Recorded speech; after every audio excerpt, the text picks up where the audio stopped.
Well, there we are. And good evening, good morning, wherever you are in the world.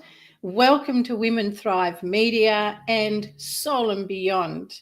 I'm Gwenda, your host of Soul and Beyond.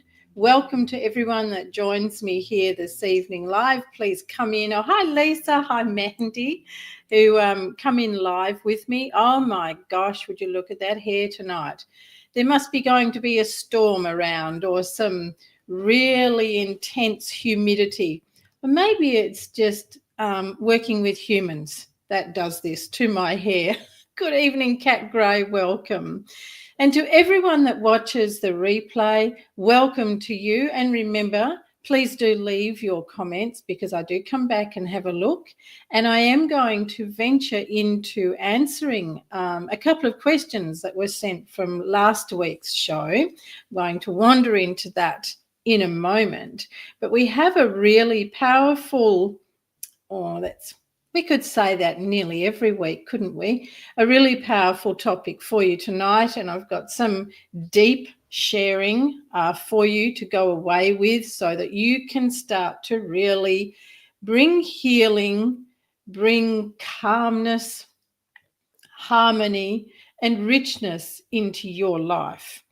What else would you add to that list? What would you like to bring into your life? Melanie, hello to you, beautiful. How are you?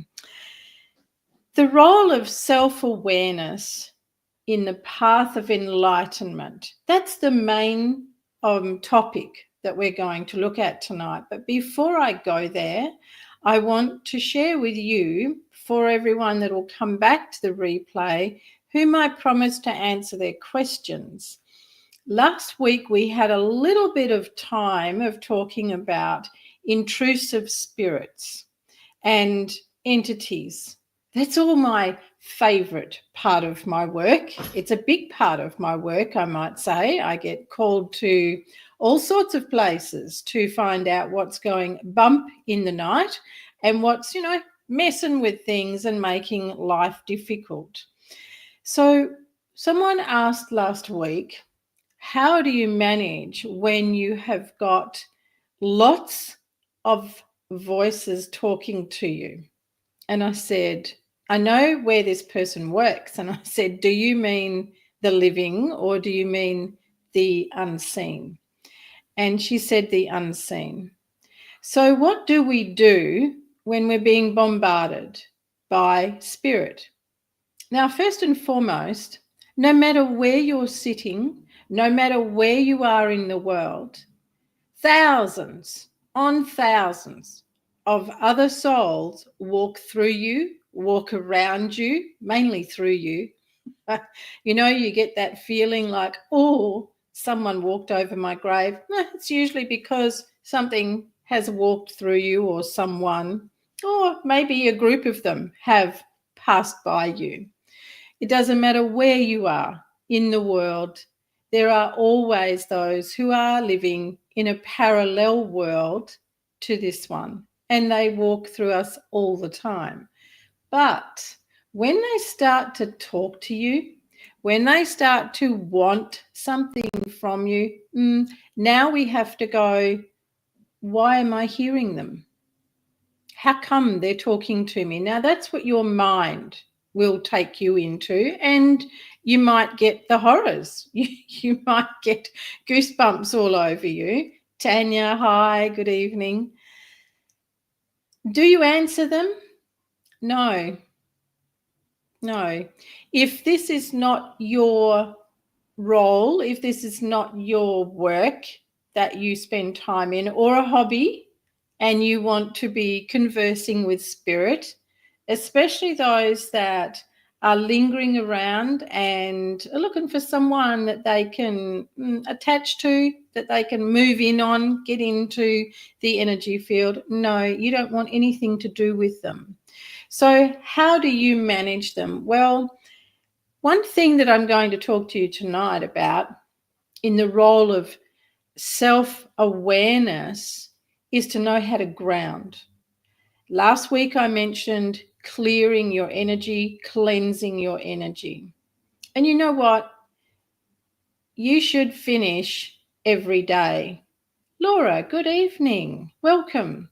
You should finish every day and close every day and then begin the new day. When you do that, you clear what has been in this day, and it gives you a clean slate to start the new day. Grounding, clearing, cleansing your energy is very important. It's important for your emotional well-being, your harmony, inner peace, and being able to have a clear and open mind.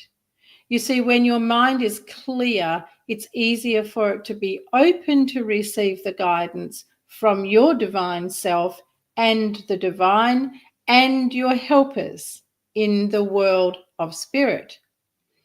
If you are not clearing and closing off each day, if you are in overwhelm, fret, anxiety, then those are the kind of vibrations, frequencies that these other spirits that walk around all the time, they don't have a clock, there's no such thing as time, they walk around all the time, will talk to you and can capture your attention because you have got too much clutter and junk in your energy field. If you have not, Ivana, good evening and welcome. If you have not cleared, cleansed, Ivana, your favorite word, grounded yourself, then you leave yourself open for bombardment from other energies, not only energies in the unseen world, but whatever else everyone else is carrying in their energy fields. And then you can end up being sick. You can end up finding yourself having horrendous nightmares and really struggling to know which are your thoughts and which aren't. So ending a day, clearing the day, clearing your mind and your energy field is most important if you do not want to have these wandering spirits talking to you. Good evening, Michelle. So if we want to know about self and the role of self-awareness on our path of enlightenment, true enlightenment begins with knowing thyself. But what is self? Right? What is self? I'd like you to tell me something, write it in the chat, something that is consistent. It's a constant about you that you can think of has been you all of your life. So is there some characteristic, a trait, a personality trait that has been you all your life? Can you think of one? I'll give you a couple of minutes to, no, I'm not going to give you a couple of minutes. I'll give you a little while to write just one thing that you can say has been you all of your life. Now, I would say most of you are over 40 years of age. Forgive me if you're not. Michelle, you were quick. Michelle's gentle. So this is something that she says has been her all her life.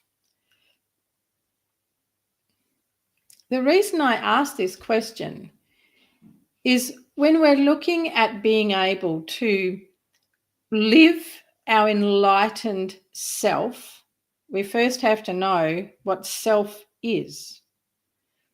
And one of the main things that can take you on to knowing your real self is to really know What are the characteristics, the main characteristics of you in all versions of self? What does that mean? Well, if you're 40 or over, come out fighting.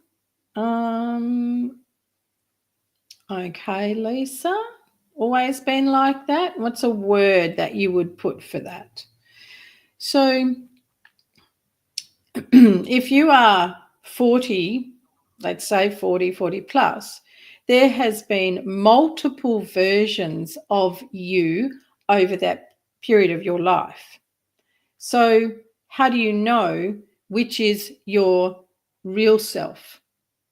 Thyself. So let's have a look at the selves. We have myself. What does that mean? When you say to someone, well, for myself, this is XYZ, which self are you referring to? This is really important for you to really be able to step into a path of enlightened connection, divine union, or divine alignment. It's vital when you know your real self for healing. It is the gateway.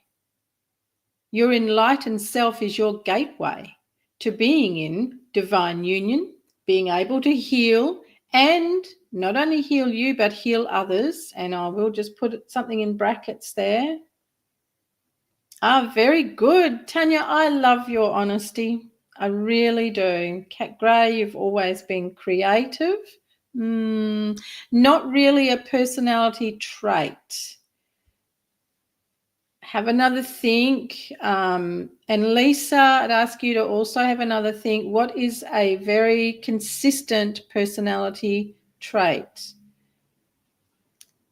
You see how it's not that easy, as Tanya says, hard to answer this question.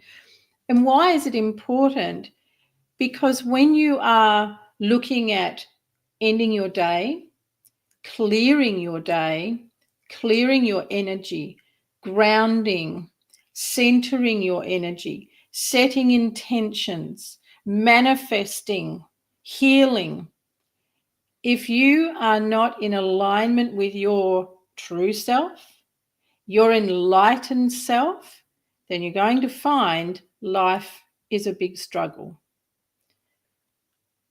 There you go, Tanya. Nailed it, which is honest. Mandy Lala. You go, Mandy. So myself, right? Higher self. What's the higher self? You would have all heard me talk about the higher self. You will have read it, heard it in YouTube videos. Open, hubby says. I don't have a filter. Oh, way to go, Ivana. So as a child, would you have been the same, Ivana? Where you always didn't have a filter? I personally love that. So higher self. What is that higher self? Well, that is that divine aspect of you. That is that enlightened aspect of you. But it is an aspect of your essence. Highest self. Now, we all know emotionally, yes. Excellent, Ivana. Well done. We all know that over recent years, there's been this onslaught of new words and really changing how words are used, giving them different connotations, definitions. Oh, whack, in the spiritual world, you know. Being cynical, yes, with good reason. Having been around the traps for a number of decades, good reason. So highest self, is it not one of the same? Highest self. The fact is, your eternal self, the enlightened aspect of you, is your divine self. It is also an aspect of you that sits above you. Why does it sit above you? Because that's how it's able to bring you its incredible enlightened wisdom. If it was to sit entirely into this human experience, Oh, I think that would end up in quite a mess. Adventurous? Were you always adventurous, Cat Grey? I wonder what you were adventurous about. And then there is past selves, as I was saying before, versions of self, versions of yourself that have come along since you've arrived into this world. So would the real self please step forward? And you would go, well, I thought that I am my real self. No, you're actually not. Unless you are walking the enlightened path. How could you not be your real self? Well, because you get suffocated by other people's expectations, societal demands, societal boundaries. You get lost in trying to impress others, winning a heart, wanting to be loved, wanting to be accepted. You'll do anything to have those things in your life. At work, you may put on a different persona because you're told that you need to behave in a certain way at work. You remember my story of the lady that liked to make everyone look like her, and I said good luck with that when she came to my office.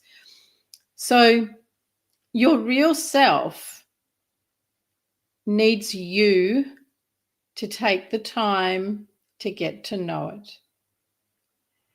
Your enlightened self is able to guide you, it's able to offer you its guidance when you are deeply self-aware.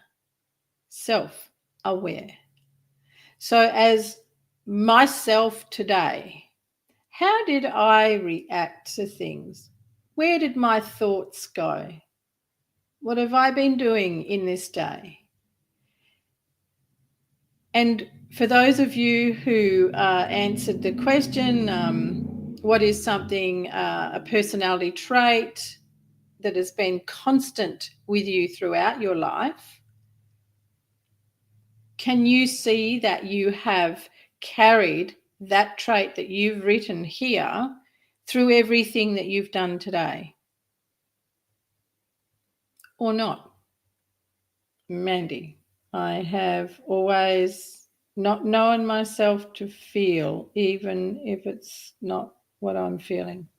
Even if it's not what I'm feeling. Mandy, write that again for me. So, okay, so even as a child, Mandy, you've always known myself to feel, not got flustered.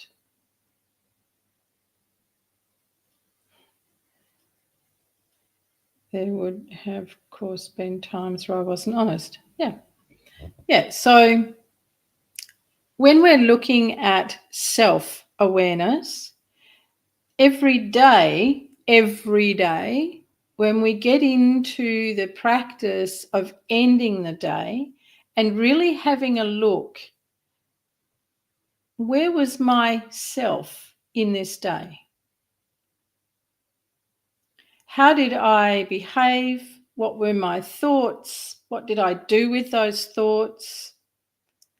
How did I behave when XYZ happened in the day? So which self is that?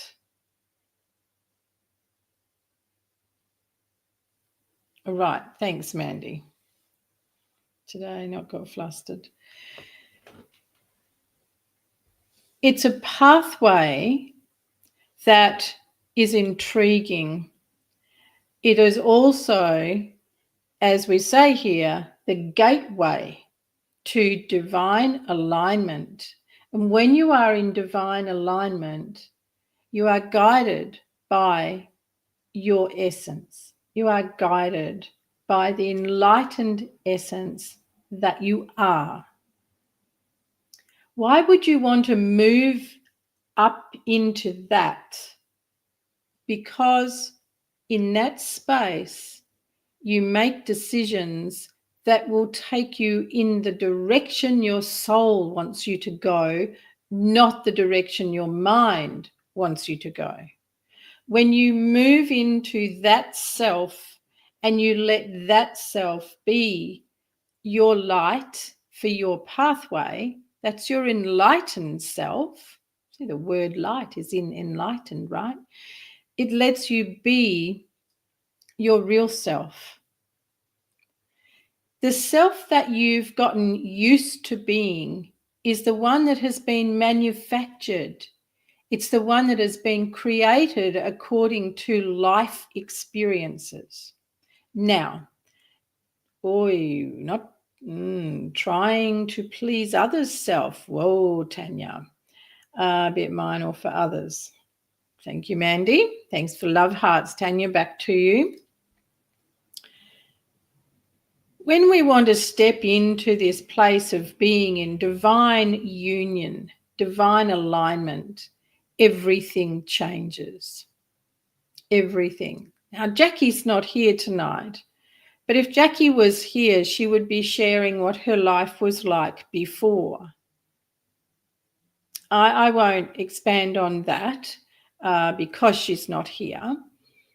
But if you ever come into the Spiritual School of West, you get to know Jackie and you'll hear her story of what life was like beforehand. Michelle has come a long way. She might share a couple of things of where she's changed, how life has changed for her, maybe Mandy.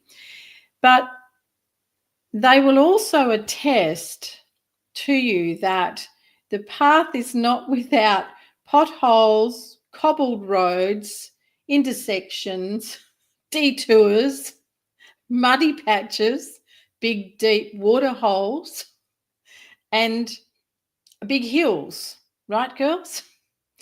Because it is. And the reason for that is we did come to this world to experience what it is to be in this form of what's called the human being. So, Gwenda, you're saying, get to know your real self, and then you're saying, but you have all these experiences. I'm confused. Roundabouts. Love it, Tanya. Yes, definitely lots of roundabouts, and roundabouts like those girls on the ad for Maltesers, right? Just keep rolling the Malteser back forward across the dashboard. Nobody's getting anywhere. So which is it? I'm confused. I've got my real self, and then you're telling me that I've got all these experiences. Keyword, experiences. Everything that comes your way in this world is an experience. It is not who you are. It is not the self, right? And when we can get our head around that, then we can start to see our real self start to come through. Then we get stronger in that connection with our real self. Sounds weird to say our real self, right? Personally, I prefer our enlightened self, being in divine union. Because when we're in divine union, we're sitting in that enlightened space. Now, I do also want to say on here that along with all the changing and the messing with language and words and so forth, there's also a lot of noise about there is no enlightenment. There is no healing. You don't need healing. You're not broken. Well, again, as I say, been around a long time, been committed to this path all my life. As a kid, without knowing the things I knew. It's the way it works. It's the way it has to work. So there is the enlightened aspect of you. And that enlightened aspect waits for you to come home to it. And the way of doing that is to use those simple things I was referring to earlier where you finish the day and you clear the day and you take a little bit of a review over the day. How did I react today? What were my thoughts today? What did I do with those thoughts? How was I feeling through the day? How did I respond to things? Did I respond or react? What am I holding with me now that it's the end of the day? These are the reviews that you do each day so you can get closer to knowing your enlightened self. Healing. You know, this nonsense in the special spiritual communities that say there's no such thing as a healer. There's no such thing as healing because you don't need healing because you're not broke. Well, as I do refer to myself, when I had that massive head injury, I needed healing, all right. And yes, I was broken. My head was broken open. There's no other word for it. So to mess with words and say you don't need healing, you're not broken. If you have anyone around you talking like that, I really encourage you to turn away and move on. Say, nothing to see here. Now, I also want to say it's not about carrying the word broken. That is victim mind talking, and we don't go into that. The more you sit in that, the further away you are from your enlightened self.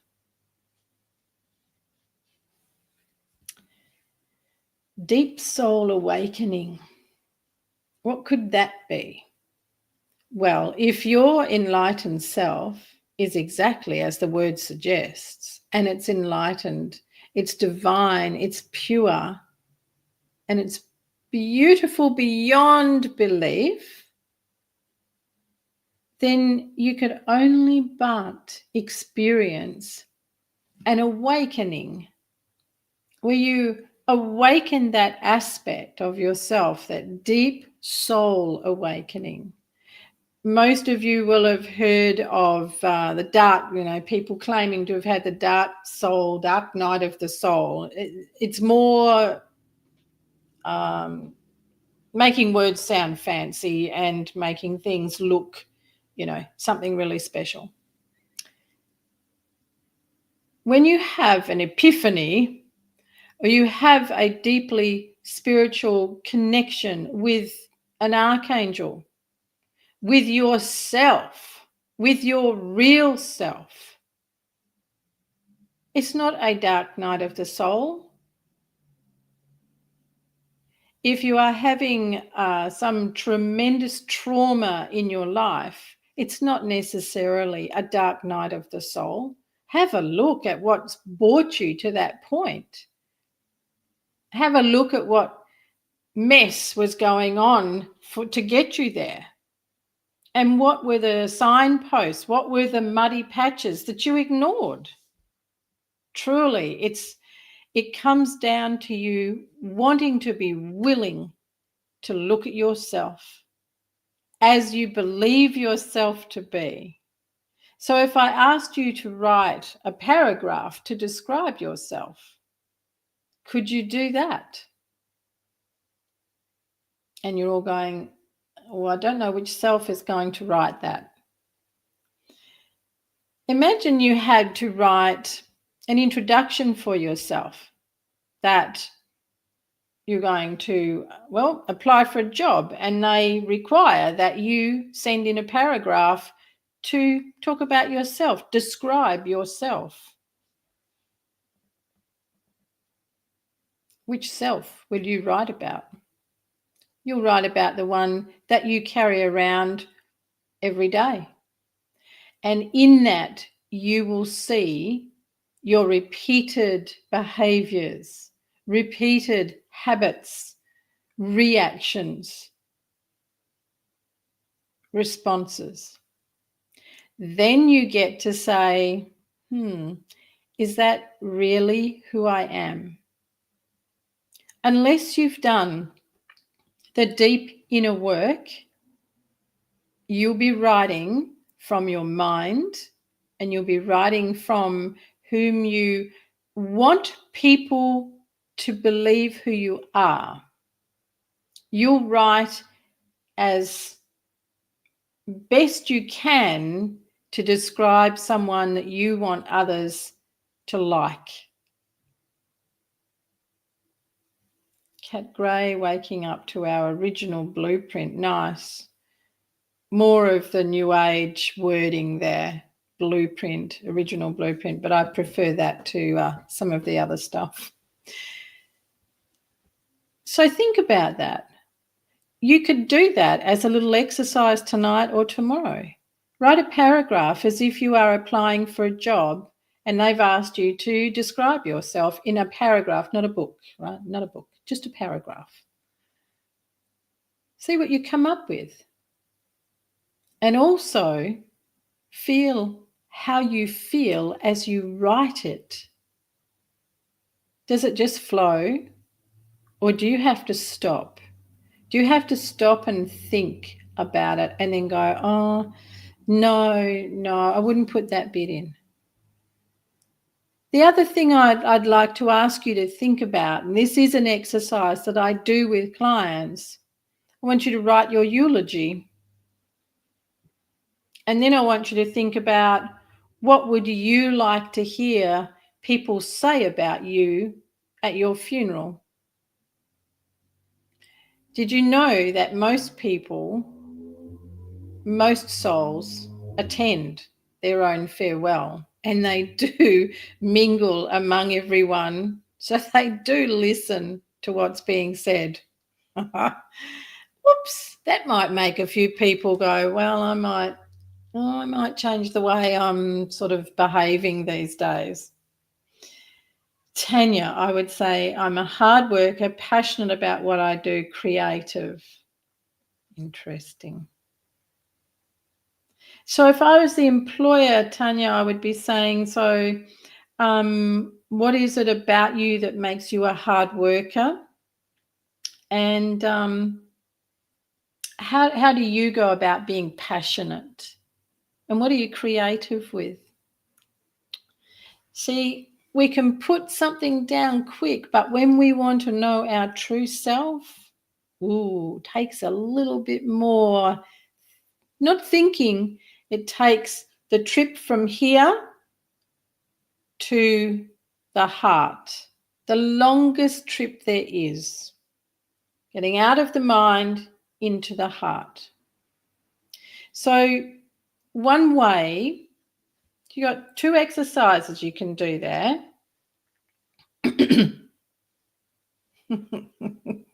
Keep working it, Tanya, keep working it. You've got 2 exercises to do there. Write yourself a paragraph that you're going for a job and they want you to describe yourself. That's one practice exercise you can do. The other one is finish your day reviewing how you were during the day. How did you carry yourself, speak, react, respond?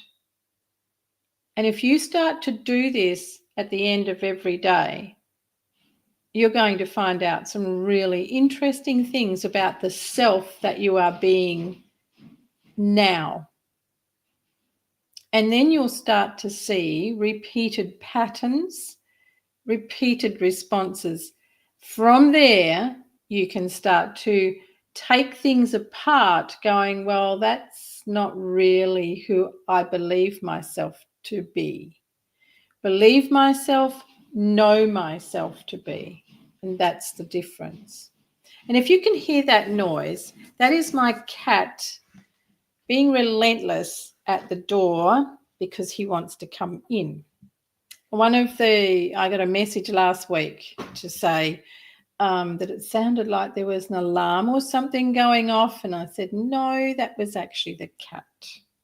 I care for plants and the environment. That's nice, Tanya. So those 2 practices. And then the other one is write your own eulogy for your farewell. And the 4th one is write what you would like to hear people say about you. Imagine walking through everyone, listening to the conversations about you. It's the most that you'll ever hear people talk about you. Think about what that would be like. Thank you, Tanya. Thank you very much. And I will look forward to hearing what you find. When you do these practices, what you're going to discover, as I said, is patterns, repeated habits, and things that may very well take you by surprise. Finish each day, close it down, and let it go. Your enlightened self, your incredible enlightened self, has no baggage in its enlightened form. Your spirit or soul, whichever one you want to mingle it as, gets baggage by what you carry in your beliefs of yourself, your responses, and your habits.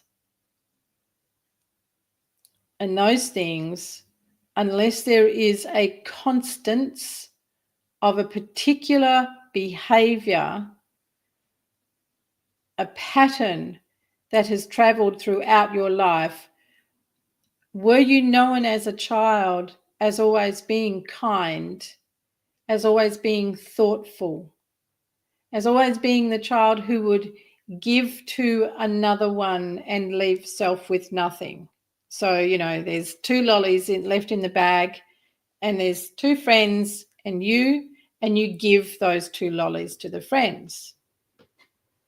Were you the child who cried all the time, who was easily upset?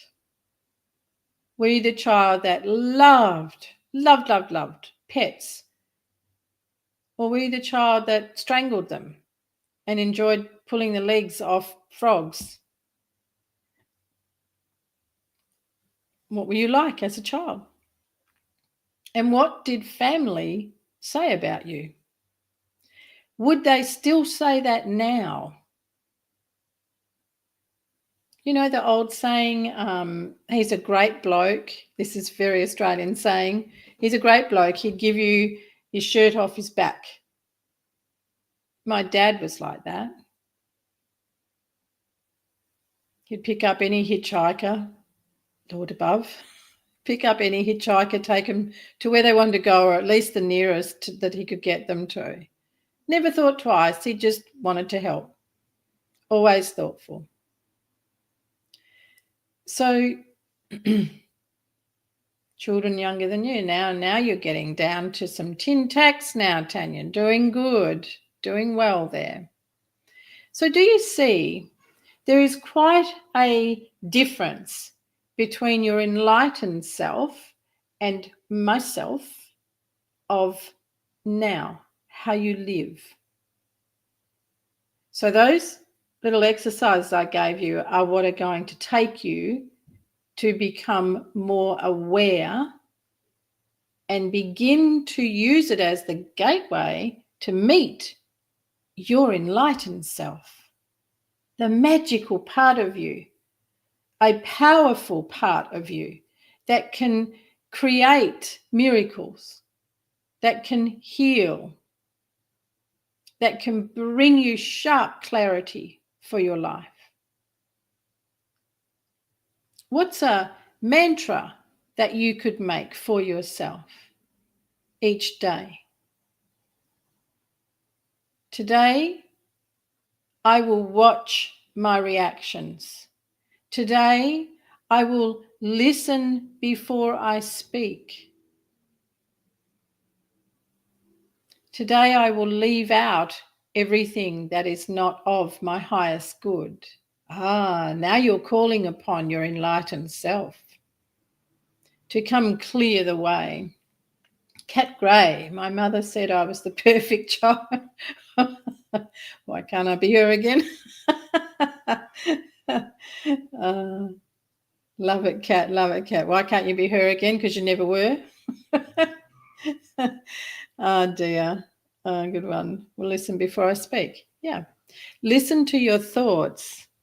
Listen to what you're about to respond with, about to react with, and take a step back. Pause is one of the most beautiful and powerful habits you can form. It's magical. Pausing before you answer. Cried an easily upset child. Ivana. Emotional. Interesting. Are you still like that, Ivana?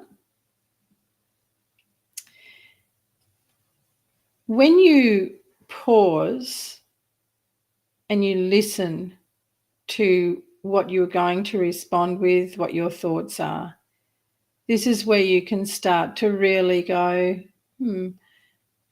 doesn't feel like that is my enlightened self.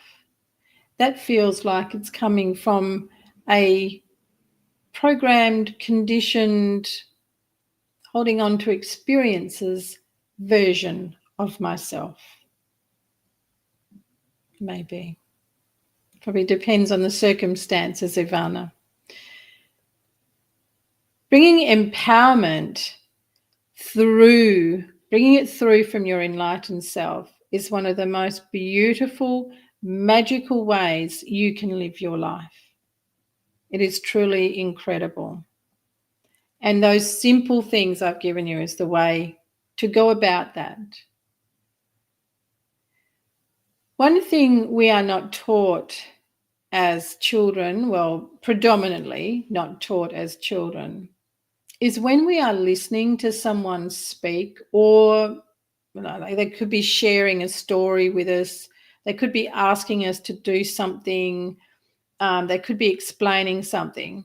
We get busy here and we're either ready to jump in about something that was going on with ourselves, or want to trump whatever I shouldn't use that word these days, want to jump up, get a one up on the person that was sharing their experience.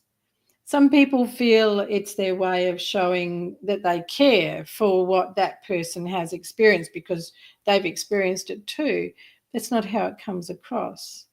And those behaviours don't come from the enlightened self. Those behaviours come from a self that wants to be accepted, be heard, be seen, be thought of as knowledgeable, be thought of as a good friend. So one really powerful thing you can do is begin to take notice of how you participate in any conversation. Are you busy in your mind getting ready to answer and going to take it off onto something else? Or are you really just letting that person express what they want to express? And then you ask yourself, what can I offer to this conversation? And then you finish that. What can I offer to this conversation that will? Now, this will come down to whether you are in your enlightened self or your version that you are now, because you will either say, what can I add to this conversation to show I care, help, offer some insight, guidance, can I inspire them? Or what can I offer them that shows that I know what they've been going through? What can I offer them that, well, I don't know, talk about that. Maybe I had something else I wanted to tell them. So there's some really, really strong practices for you to begin getting to know your real self. Enjoy the experience and also begin to use the awareness that everything around you is an experience. It's not who you are. It is not yourself.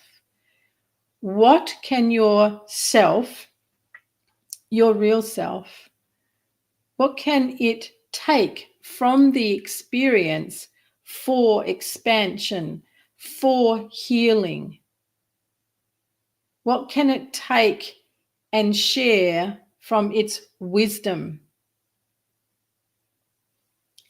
If you want to really get your teeth into this stuff and really start to walk that path, come on in and join us in the Spiritual School of H.E.A.L, or go across to the website and get your free download of the Gwenda method to get yourself going.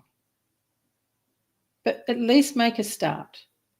We have a whole lot of fun in the Spiritual School of H.E.A.L, and you will too. So thank you for being here tonight, today, this morning, whichever it is for you. And I'll look forward to seeing you and hearing you share from this week. I will hear from you for next week's show. This is Soul and Beyond on Women Thrive Media. Have a fantastic rest of your day, everyone. God bless and much love. You're welcome, Tanya.